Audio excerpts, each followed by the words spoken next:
Sri Anandamayi Ma ki jai. Everything becomes smooth once the blessing of His touch has been felt.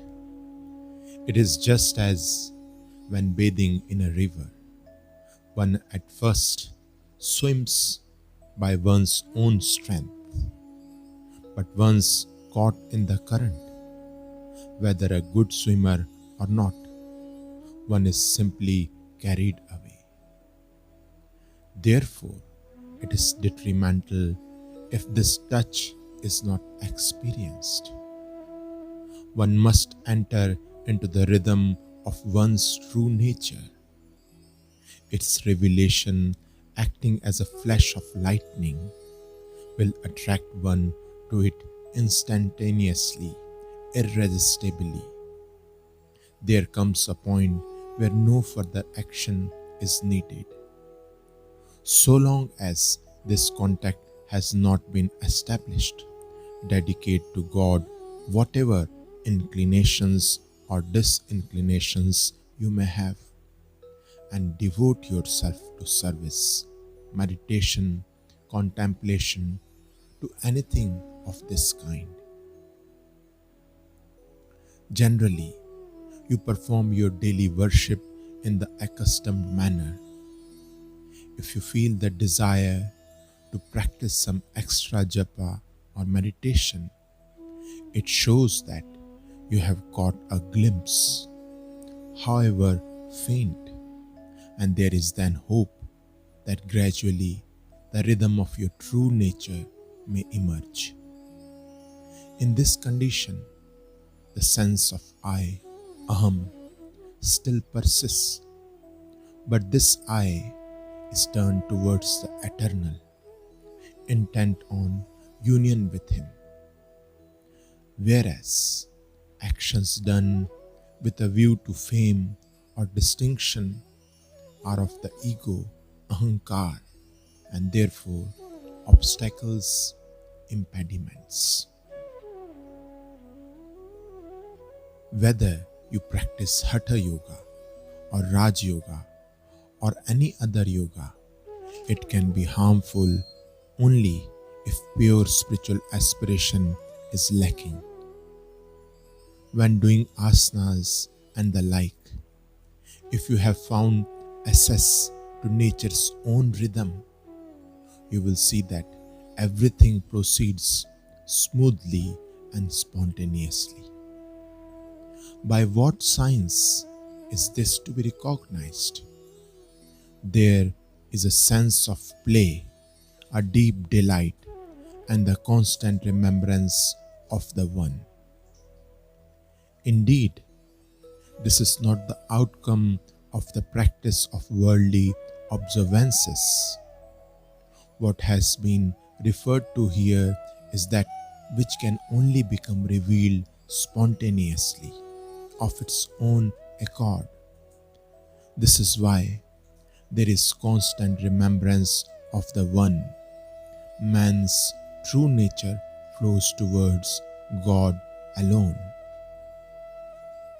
Again, sometimes when sitting in meditation, you will find that Rechak, Purak or Kumbhak have come about without effort.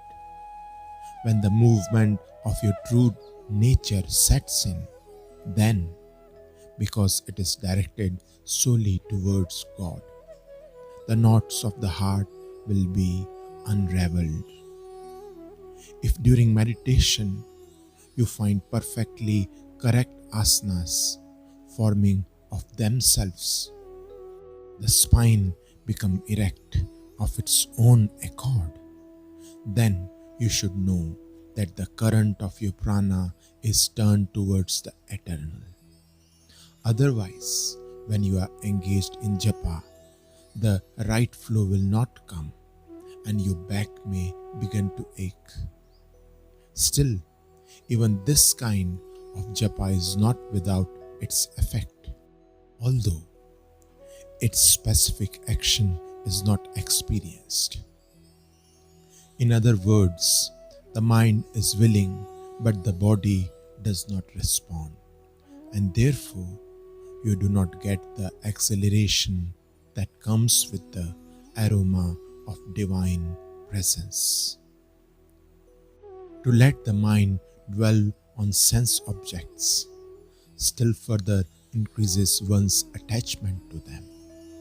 When intense interest in the supreme quest awakens, ever more time and attention will be given to religious thought, religious philosophy, the remembrance of God as immanent in all creation, until thereby every single knot is untwisted. One is stirred by a deep yearning. How can I find him?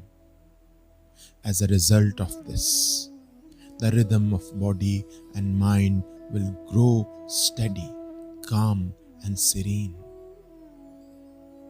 Some of you naturally conceive a desire to do asanas and the like as spiritual exercises. If in this no wish to show off is present, it will be easy to enter into the rhythm of your true nature.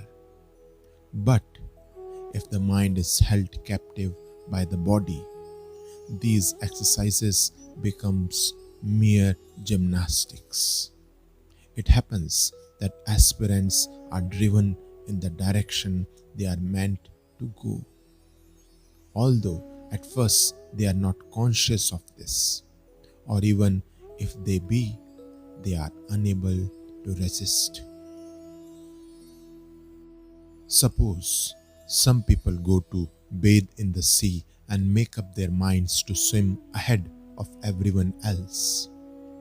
Consequently, they will have to look back. But for him, whose one and only goal is the ocean itself, no one has remained for whose sake he looks back or is concerned. And then, what is to be will be. Give yourself up to the wave, and you will be absorbed by the current. Having dived into the sea, you do not return anymore. The Eternal Himself is the wave that floods the shore, so that you may be carried away. Those who can surrender themselves to this aim will be accepted by Him. But if your attention remains directed towards the shore, you cannot proceed. After bathing, you will return home.